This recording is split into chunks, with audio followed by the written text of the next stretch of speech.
England got their Rugby World Cup campaign off to a good start last night with victory over Argentina, but they will be without Tom Curry in their next game against Japan after his red card early on. There was also trouble for England fans entering the stadium, with many missing kick-off. James Cole has more. Some England rugby fans queued for an hour and a half to access Marseille's Stade Velodrome on Saturday night. Hundreds missed kick-off as slow ticket checks and body searches left crowds stranded on these steps. The majority of the 60,000 attending the game were funneled through one entrance.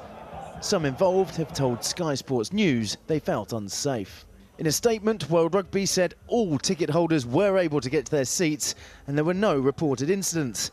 However, measures are being taken, including the employment of more volunteers and better communication regarding stadium entry points.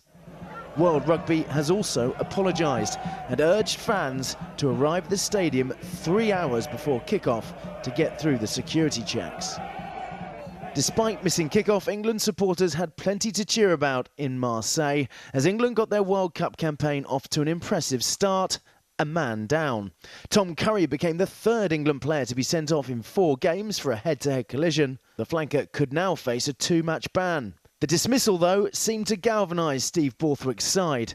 Fly half George Ford kicked all 27 points, including 3 drop goals, which means when captain Owen Farrell returns from his suspension to face Japan next week, it may not be in the 10 jersey. England will also be able to call on number 8 Billy Vunipola for that game. He too was suspended for the Marseille clash. We're going to be tested in a different way against Japan next week. Japan are a team that move the ball really well. They've got great speed on the edges and they play the game in a different way to any way you tend to be used to. So we're going to have to prepare really well for that this week. So England can put their feet up for 24 hours and enjoy a hard-fought victory here at their training base in northern France. But they won't be getting carried away because Japan love a World Cup upset. They've beaten South Africa, Ireland and Scotland at the last 2 tournaments. James Cole, Sky Sports, Le Touquet.